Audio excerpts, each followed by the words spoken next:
I had not been back there in years, but it was the last place left to look.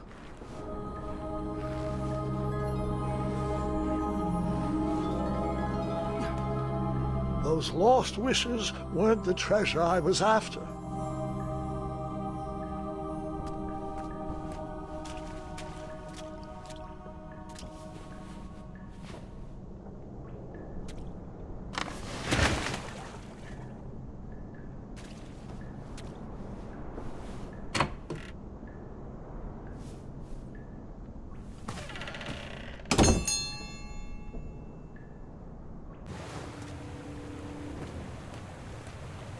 It was not exactly as I remembered it, but it wasn't all that different either.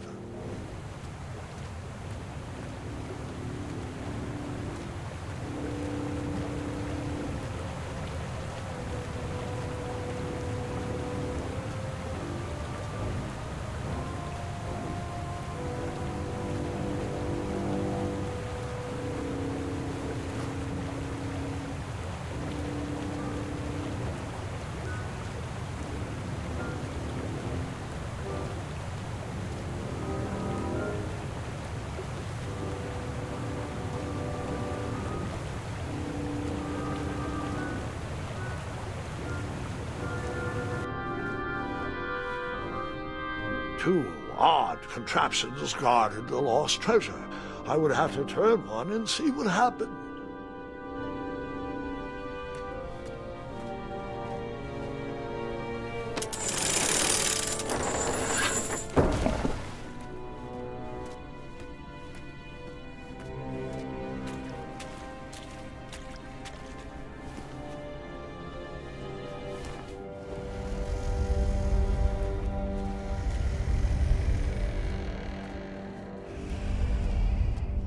Buckets, barrels, butter churns, and beds were jammed into every nook and cranny of that cave. It all seemed so familiar.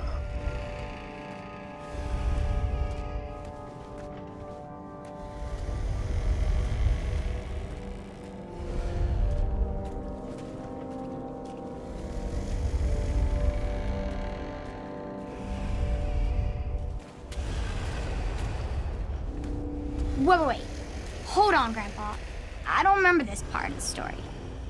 Beds hanging from stalactites? We'll get there, Gwendolyn. Don't worry. No detail in this story will be overlooked. Now, where was I? Ah, yes. As I treaded through the river of rumbling trundles, I feared I knew the source of that deafening wind.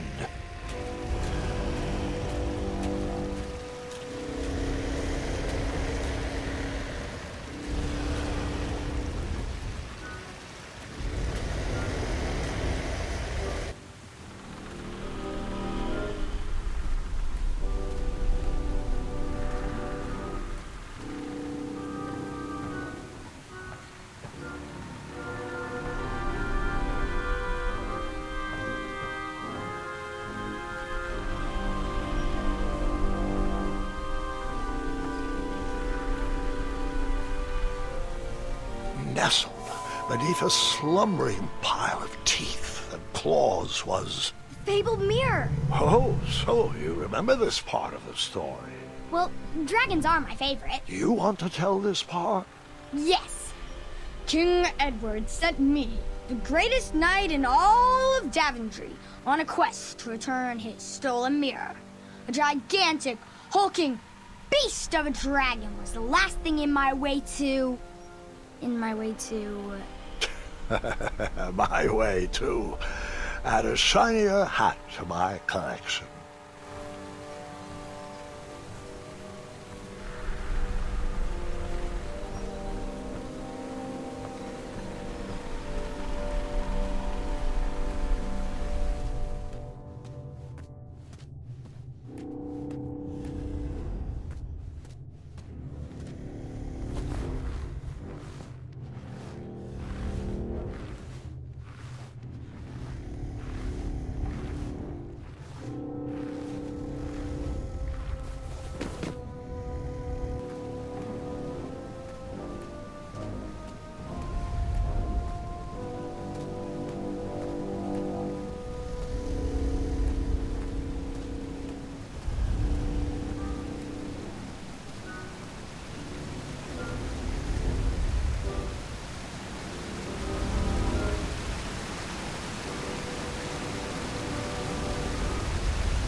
Volumes of old books with foreboding titles clutter the shelves of that strange bedroom. How to Tame a Dragon, Breaking the Spirit of Hideous Beasts, amateur spells to impress your friends with. No books about recovering missing handles, though.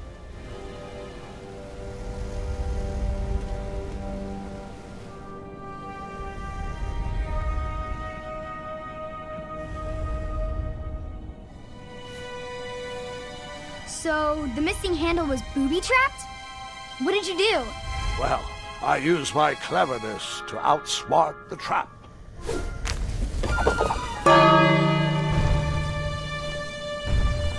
Then I used my cleverness to hide.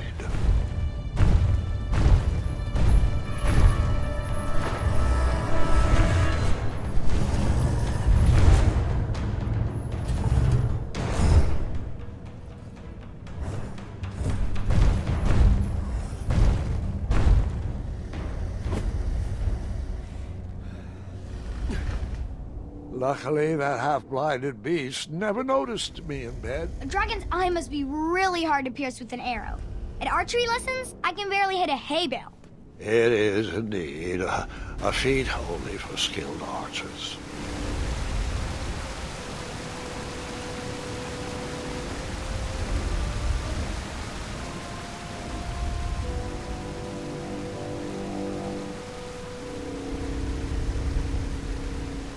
What did you use to fix the broken...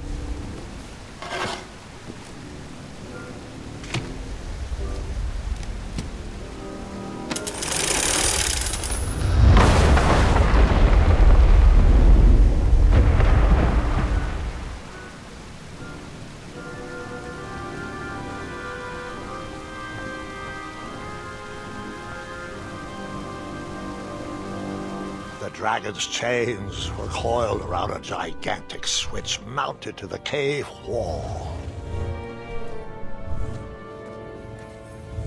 This cave seemed to be filled with failed adventures.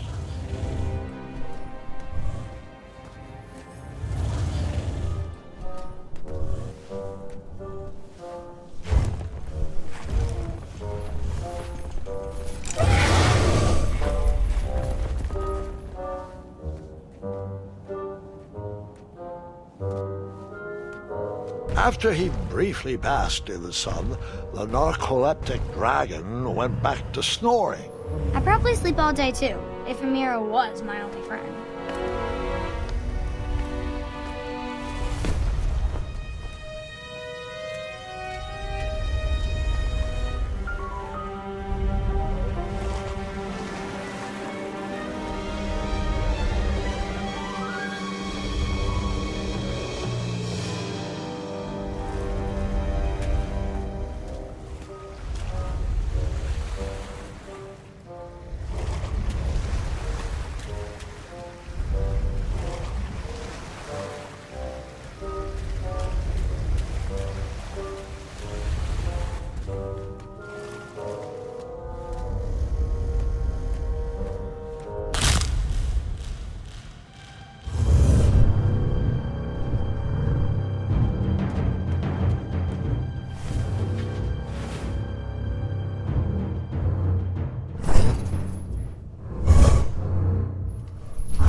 whoever designed this trap thought they were pretty clever, but I would probably find a way to hit that unreachable switch.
The mirror called out to me.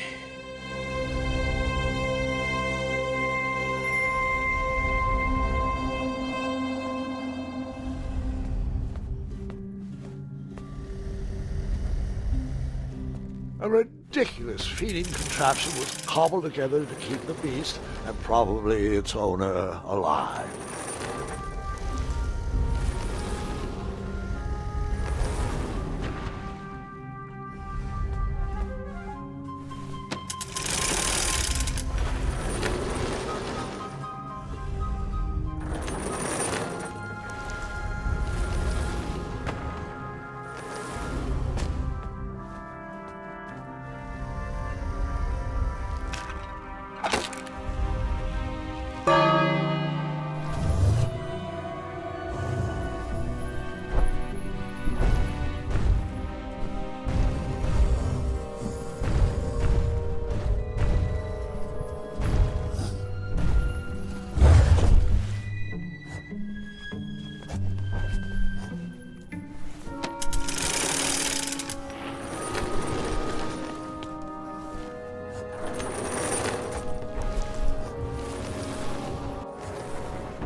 With a magic mirror safely in my possession, I dreamt of the Daventry I would be rewarded with, and the kingdom it could become.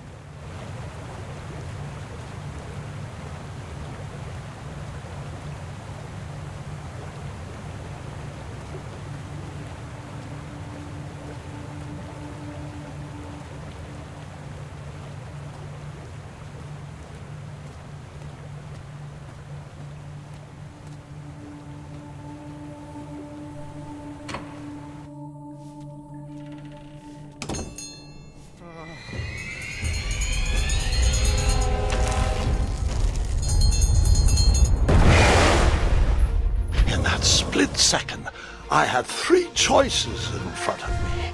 Any would clear my path to safety, and all would have rippling consequences.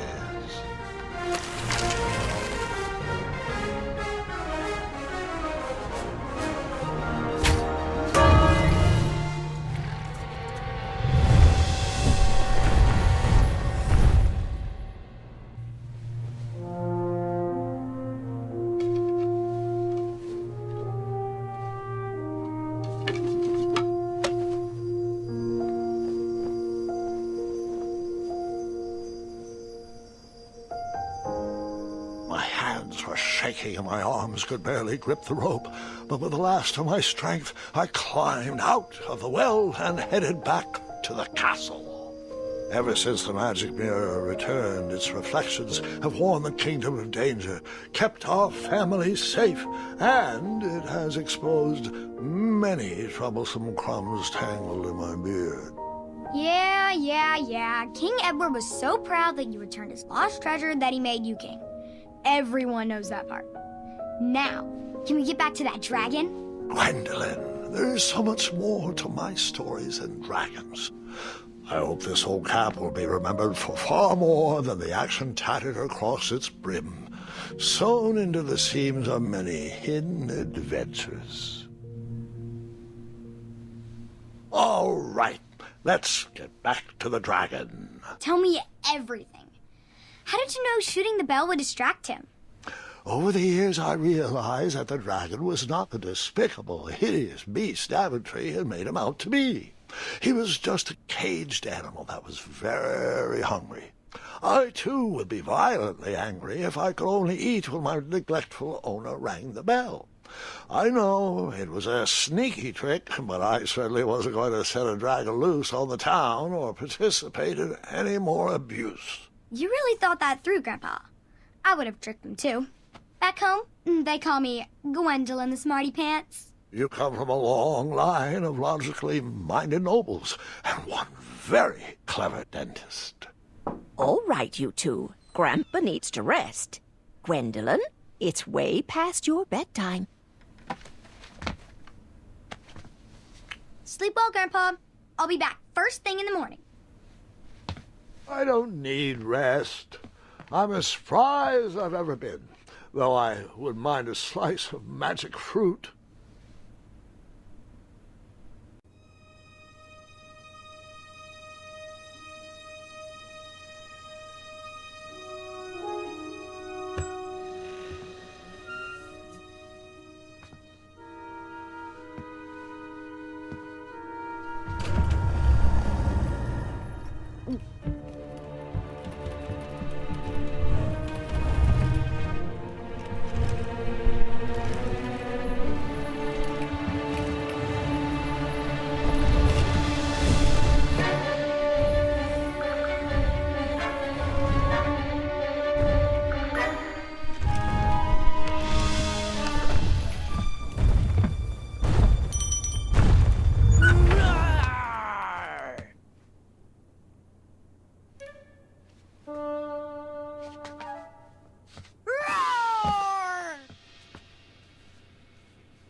Well, hello, cousin. Guards! I'm glad you're finally here. He's been asking about you for days. I had to sit through the same story 5 times. We got here as fast as we could, and I like Grandpa's stories, especially the ones with dragons. Oh yes, the legendary beast he outsmarted with its own dinner bell. I don't know if he forgets that I've heard that story before or if he just doesn't care, but he loves telling it to anyone that will listen. I'm pretty sure I heard the nursemaids telling his same jokes in the hall. Have you heard anything the doctors are saying? Yes, doctors, wizards, magic elves. Grandfather is fine, Gwendolyn. They all say the same thing. He's just old. He still has a few good years left. Look, we're all excited that your family made the trip, but there's no need to worry. You should get some rest. I'm sure you're scheduled for a full morning of Grandfather's hilarious ramblings. Oh, I'm also scheduled for the tournament tomorrow. Ah, yes, the fencing tournament. You'll love it. I'm, of course, favored to win and will make sure you have the very best seat to view my victory. The courtyard will be filled with important people and delicious hors d'oeuvres. Oh, I'm actually competing in the tournament. I had no idea we were hosting a junior tournament. That's incredible. In that case, I will gladly be there to cheer you on and eat delectable appetizers. Nope, no junior tournament. I'll be squaring off against you. I see. Well, perhaps this is the time to stop listening to stories and finally make some of your own. Good night, Gwendolyn. Sleep well.